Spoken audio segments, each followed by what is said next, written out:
이렇게 뚫어서 보는 관점이 있는데 그거를 좀 어려운 말로 통시적 관점이라고 합니다. 성경 전체를 통시적으로 보는 관점은 몇 가지가 있습니다. 하나는 개혁신학적 관점이라는 것이 있습니다. 이 개혁신학적 관점이라는 말은 종교개혁자들이 가졌던 관점입니다. 우리 교회도 개혁교회에 속해 있거든요. 그러니까 그 개혁교회에 속한 모든 교회가 가지고 있는 그런 관점에서 성경을 보고 해석하는 그런 관점이 하나 있습니다. 다른 하나는 개약신학적 관점이라는 것이 있습니다. 개약신학이라고도 하고 혹은 언약신학이라고도 합니다. 하나님께서 아담과 언약하시고 노아와 언약하시고 또 아브라함과 언약하시고 다윗과 언약하시고 구약 전체가 이 오래된 약속, 신약은 새 약속이잖아요. 그러니까 언약적 관점에서 보는 신학이 있습니다. 하나는 또 구속사적 관점이라는 관점이 있습니다. 구원사라고도 합니다. 그러니까 성경 전체가 사람을 구원하는 이야기잖아요. 그래서 이 범죄한 아담으로부터 그래서 세상의 종말이 올 때 의로운 백성들을 마침내 구원하시는 그 구원사적 관점에서 보는 관점이 있어요. 그리고 통시적 관점에서 이거는 신학자들은 얘기하지 않는 내용인데 이거는 제 관점이기도 합니다. 저는 땅신학 관점이라는 관점에서 볼 수 있다고 생각합니다. 땅신학이라는 말이 뭐냐면은 이 성경 전체가 이 땅을 찾아가는 그런 관점이라는 것이죠. 창세기 1장 1절이 태초에 하나님이 천지를 창조하시니라 이렇게 말씀하고 있습니다.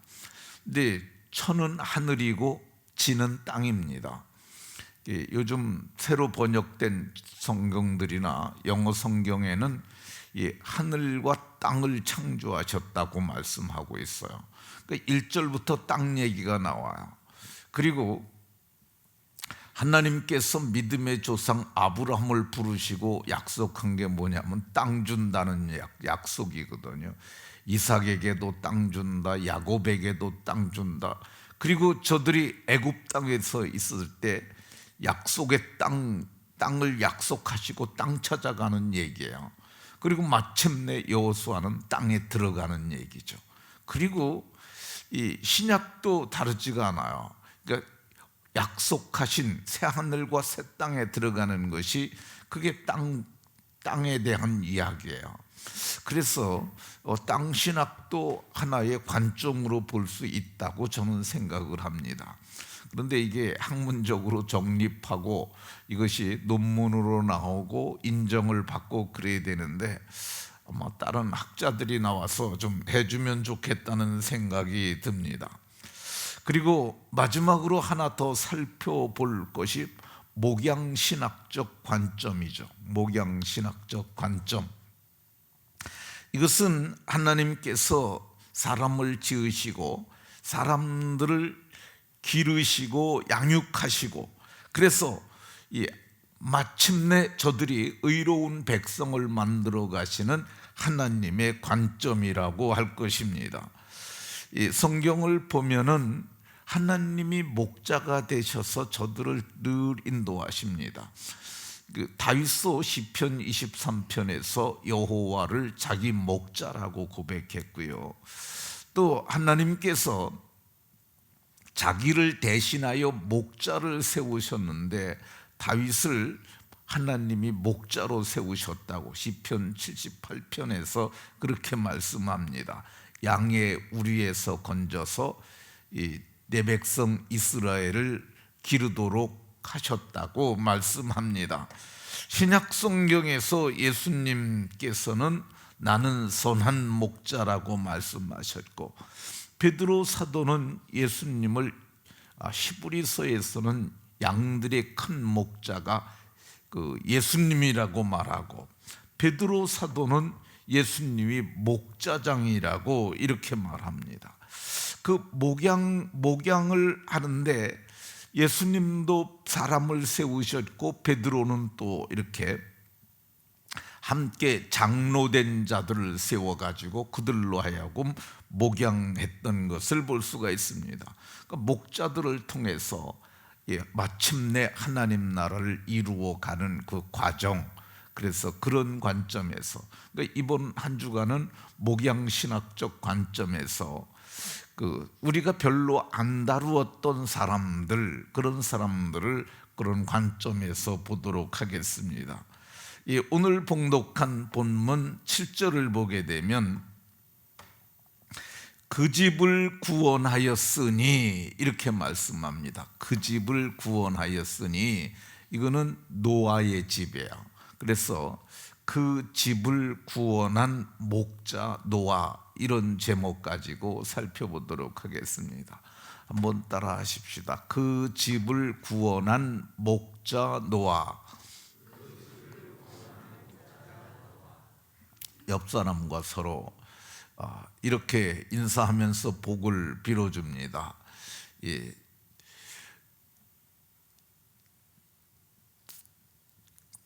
성경에 예수님을 믿으면 너와 내 집이 구원을 얻으리라고 이렇게 말씀하고 있거든요.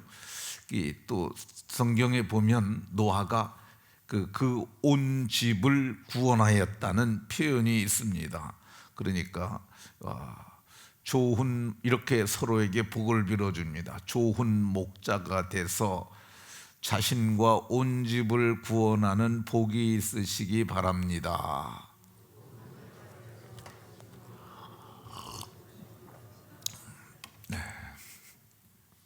좋은 목자가 되셔서 여러분들과 여러분의 가족을 구원하는 그런 복이 있으시기 바랍니다. 노아는 어떤 세상을 살았던 목자였느냐? 노아는 두 세상을 살았던 목자라고 할 것입니다. 한 세상은 홍수 이전의 세상이고, 한 세상은 홍수 이후의 세상입니다. 홍수 이전의 세상을 베드로 사도는 옛세상이라고 얘기를 합니다. 옛세상. 홍수 이전의 세상은 옛세상. 노아는 옛세상에서 늦게 500세가 되어서 셈과 함과 야벳을 낳았다고 이렇게 얘기를 합니다. 홍수가 600세에 났으니까 홍수 나기 100년 전에 세상에 자녀들을 낳았습니다. 그러니까 노아의 홍수 때, 노아의 홍수가 끝난 후에 그 아들들은 100세 정도, 100세가 넘는 사람들이 없었던 것으로 보여집니다. 노아가 살았던 옛 세상을 성경은 사람이 죄악이 세상에 가득한, 그러니까 사람들의 죄악이 세상에 가득한 세상이었다고 이렇게 얘기를 합니다. 마음으로 생각하는 모든 계획이 항상 악한 생각만 했던 사람들이 옛 세상에 살았다고 이렇게 얘기를 합니다. 노아가 살았던 옛 세상을 경건하지 아니한 자들이 살았던 세상이라고 얘기를 합니다. 그러니까 불경건했던 세상이죠. 그러니까 하나님이 제일 싫어하는 게 불경건인데, 불경건이 되면은 하늘로부터 진노가 쫓아와서 임하게 되어 있습니다. 이 경건하지 아니한 세상이 어떤 세상이었느냐? 경건에 대해서 예수님의 동생 야고보가 아주 정확하게 정리를 했는데, 경건은 고아와 과부를 환난 중에 돌보고, 어렵고 힘들어도, 우리가 어렵고 힘든 환난 중이라 할지라도 이 가난한 자들, 약한 자들, 고아와 과부는 3대 약자 중에 속한 두 그룹이죠. 근데 그 사람들을 돌보는 게 경건이고, 경건의 또 하나 국면은 자기를 지켜 세속에 물들이지 아니하는 그것이라고 얘기를 합니다. 그러니까 우리가 세상에 살지만 우리는 세상에 속한 사람들이 아니에요. 그러니까 세상에는 이 세상을 성경은 바다라고도 표현을 하는데, 우리가 바닷속에 살지만은 그 바닷물이 우리 속에 들어오면 안 되는 사람들이에요. 흡사 물고기와 같습니다. 물고기가, 죽은 물고기는 바닷물이 이 삼투압 현상에 의해서 그 죽은 물고기 속에 밴니다. 그런데 살아있는 물고기는 그 물이 그에게 들어오지 않아요. 그래서 우리가 회는 죽은 생선을 먹는 게 아니라 살아있는 걸 먹는 거잖아요. 그러니까 회는 살아있는 거라서 물이 침투하지 않아서 짜지 않습니다. 그런데 죽은 물고기는 어떻게 하느냐? 죽은 물고기는 그 바닷물이 들어와서 맛이 변질이 되죠. 그러니까 우리는 세상에 살지만 세상에 살아있는 사람들이기 때문에 물고기가 이 물을 거슬려서 올라가듯이 세상에서 살아서 역사하는 인생들이 바로 그리스도인들입니다. 그러니까 우리는 세상에 살지만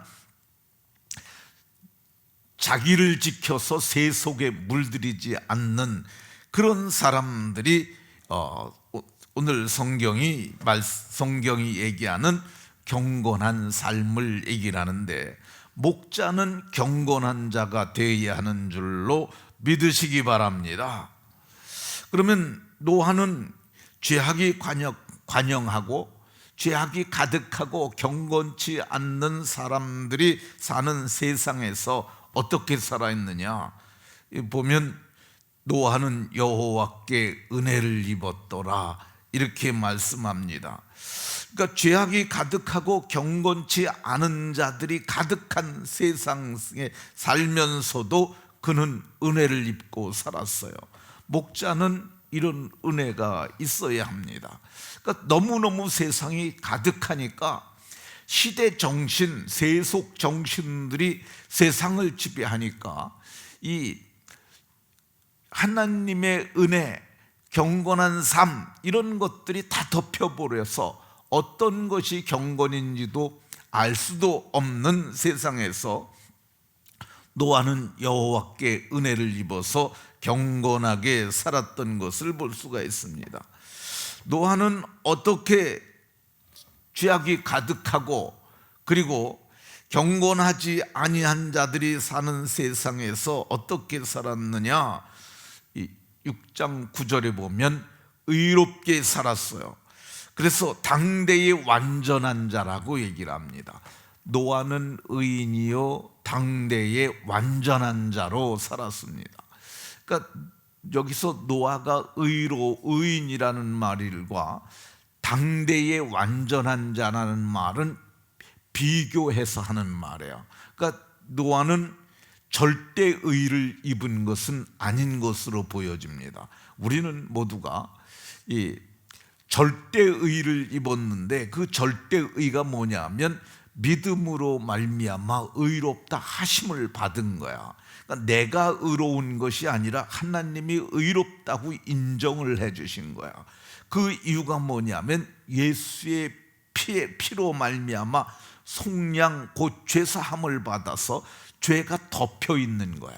그러니까 하나님이 우리의 죄를 보시지 아니하시고 예수의 피를 보니까 우리는 누구도 정죄할 수 없는, 로마서 8장에서 누구도 정죄할 수 없는 그런 의인들이 바로 저와 여러분들인데, 근데 노아는 그 시대에서 비교하고 비교해봐도 비교할 수 없는 상대적 의를 가진 그런 사람이었어요.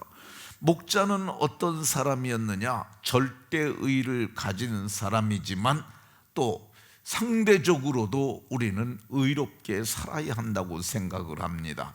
우리가 범죄했을지라도 하나님께서는 우리의 허물과 죄를 보시지 아니하고 예수의 피로 덮어서 우리를 주의 나라에 들어갑니다. 그럼에도 불구하고 이 세상에서 세상 사람들만도 못하게 살면 안 된다는 말이죠. 그러니까 우리는 세상에서 의롭게 살아야 할 줄로 믿으시기 바랍니다. 노아는 어떤 목자였느냐? 죄악이 관영한 세상이요 불경건한 세상에 살면서도 하나님과 동행한 목자였습니다. 우리가 어떤 목자가 되어야 되느냐? 하나님과 동행한 목자가 되어야 합니다. 이 동행은 뭐냐면 내가 하나님을 내 뜻대로 이렇게 모시고 다닐 수는 없어요. 그렇잖아요. 그러니까 주체가 누구냐 하면은 하나님이 주가 되시는 거야. 하나님의 말씀에 맞춰서 살아가는 것, 이게 하나님과 동행하는 삶이죠. 하나님이 가라 하면 가고 하나님이 오라 하면 오는 삶.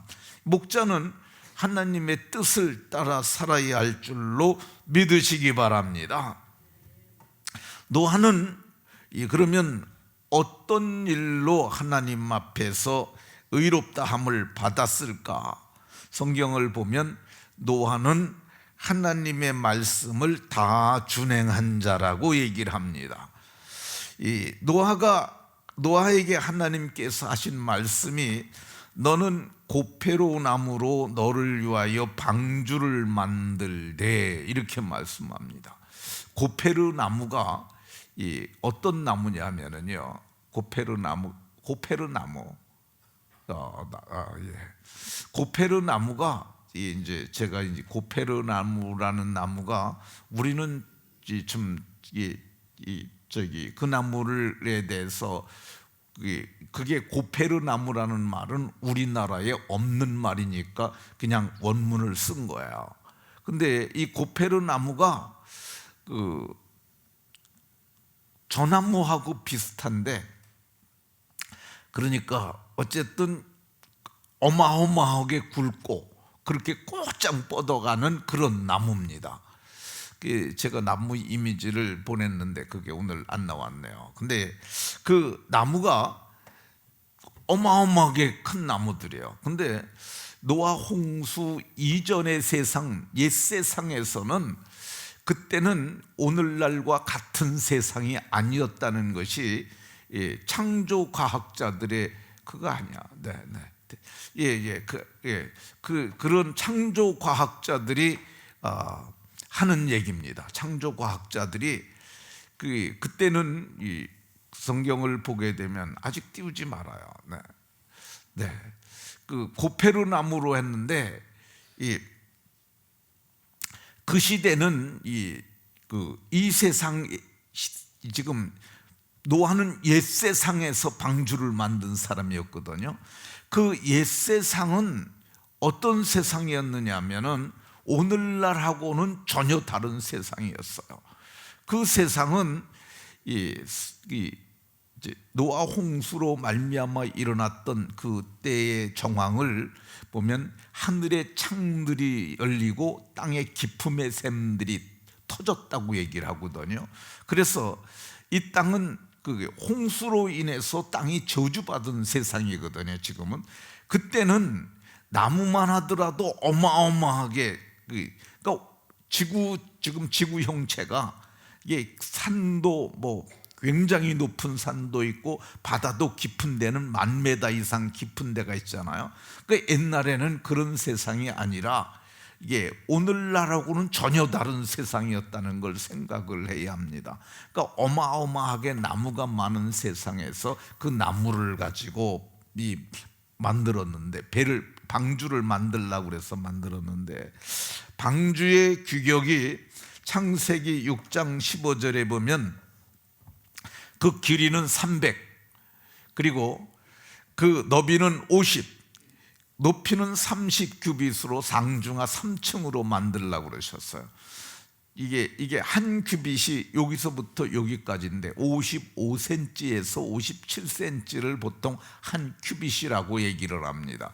이게 300규빗을 창조 과학자들이 계산을 해서 137m, 그리고 폭이 23m, 그리고 저게 13m인데 저 사이즈가 가장 안전하고 전복이 되지 않는 사이즈라는 것이 이제 조선 공학자들이 저거를 보고서 그걸 보고 어쩌면 홍수 이전에 가장 물에 안전한 배를 만들었다, 이렇게 얘기를 했다고 그럽니다. 근데 그 창조 과학자 중에서 김명현 박사라는 사람이 있습니다. 이분이 이제 우리나라 초대 창조과학회 회장을 했던 분의 뒤를 이어가지고 하는 분인데, 여러분들이 시간이 되면은 창조과학이라고 치면은, 유튜브에 치면은 거기에 김명현이라고 하는 사람 얘기가 나옵니다. 근데 목사님 아들인데 이 사람은 정말 명석한 사람이에요.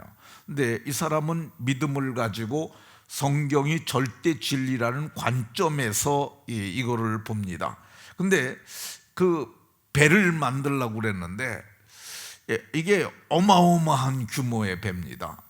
그러니까 이게 18세기까지는 저런 배가 세상에 존재하지 않았다고 그래요. 그러니까 요즘에는 이제 과학이 좀 발달하고 건축 기술이 늘어나가지고 더 큰 배도 만들지만은 옛날에는 저런 배가 없었던 거야.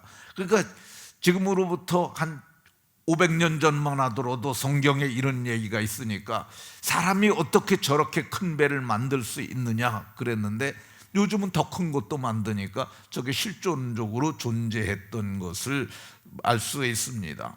그러니까 노아는 성경을 보면 오늘 본문에 방주를 준비하여, 그러니까 방주를 준비하라는 명령을 다 준행한 목자였습니다. 노아는 어떤 일을 준행한 목자였느냐? 창세기 6장 21절에 보면 너는 모든 양식을 내게로 가져다가 저축하라고 하셨어요. 이 양식이라고 그랬는데 거기에 들어간 사람이 8명이잖아요.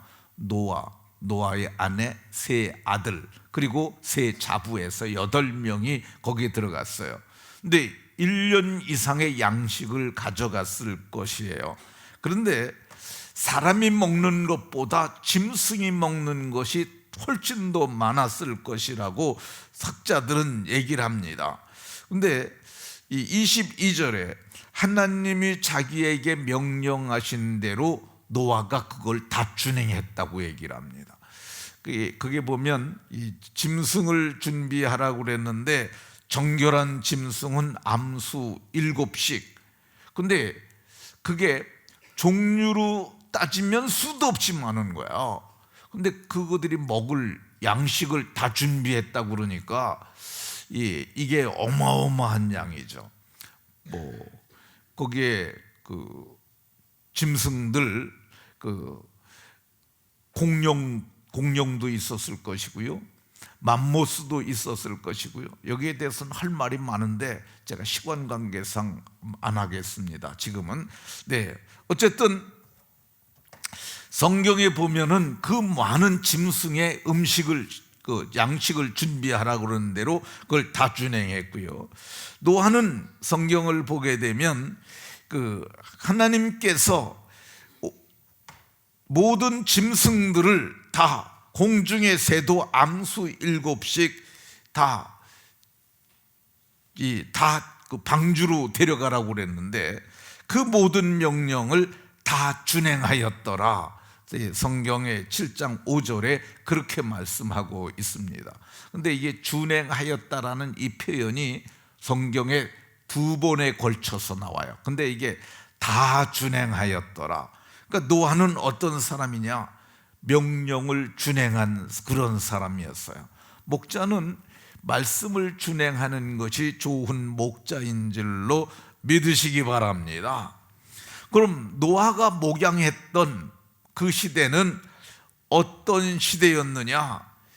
죄악이 관영한 세상이었음에도 불구하고 그는 온 세상을 목회했던 사람이에요.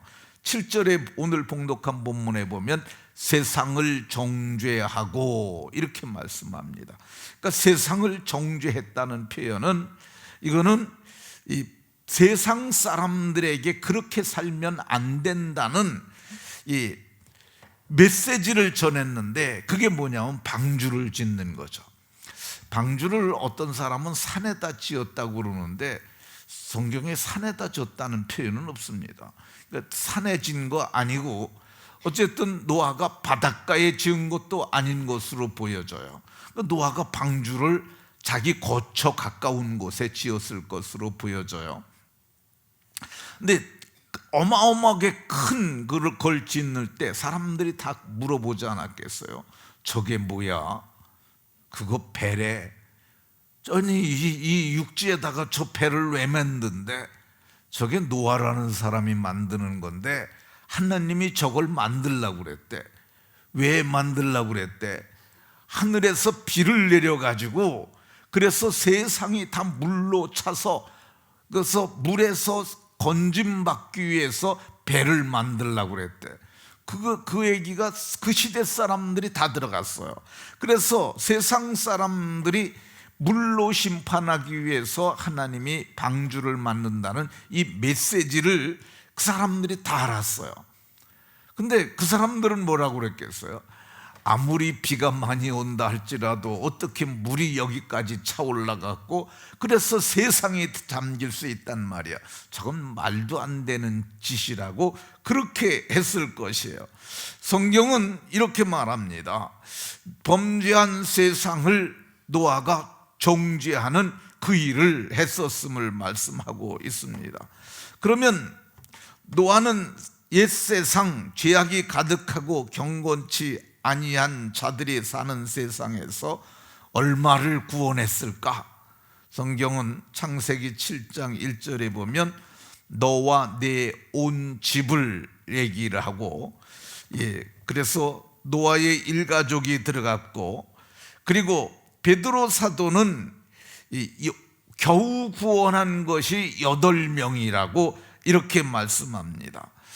은혜 받은 이 당대의 완전한 자, 의로운 자였던 노아가 겨우 8명을 구원했다 이렇게 얘기를 하는데, 이게 8명이 적은 걸까?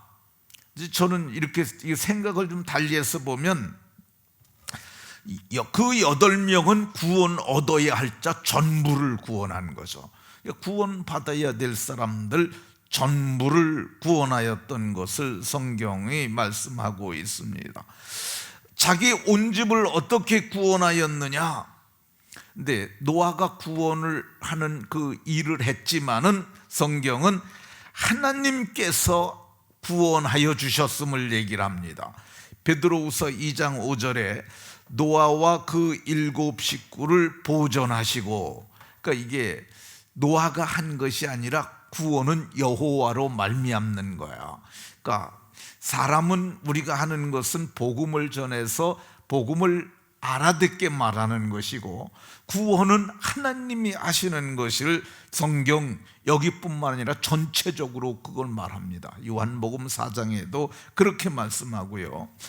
이 노아는 옛 세상이 죄악이 가득하고 경건치 않은 세상에서 이 자기 집을 구원한 이 목자 노아를 뭐라고 그러느냐? 오직 의를 전파하는 노아였다고 이렇게 말씀합니다. 의를 전파하는 노아. 근데 성경에 절대 의는 예수밖에 없어요. 그래서 오늘날로 이걸 바꿔 말하면 오직 예수를 전파한 노아였다고 말하고, 그리고 그는 믿음을 따르는 의의 상속자가 되었다고 오늘 본문에서 말씀합니다. 성경은 노아가 믿음을 따르는 의의 상속자가 된 좋은 목자였음을 말씀합니다. 말씀을 마치도록 하겠습니다. 우리는 어두워져가는 마지막 한때를 살고 있습니다. 노아 시대만큼 그렇게 아직 악하진 않지만은 이 성경은 롯의 때, 노아의 때 이거를 같이 말씀하고 있어요. 그러니까 우리는 지금 어두워져 가는 정말 이 불경건이 경건을 덮어서 경건이 무엇인지도 알 수 없는 그런 세상에 우리가 살아가고 있어요. 근데 그 불경건의 끝을 저는 동성애라고 봅니다. 이제 지금은 동성애가 아직은 죄악시되고 있잖아요. 앞으로 10년이 지나고 그래갖고 미국은 동성애를 죄라고 얘기를 안 해요. 그러니까 이게 완전히 세상을 덮을 때 주님께서 오시리라고 생각합니다. 오늘 노아가 그 온 집을 구원했던 것처럼 여러분의 가족을 구원하고 그리고 온 세상에 의를 전파하는 복 있는 성도님들이 다 되시길 예수 그리스도의 이름으로 축원합니다.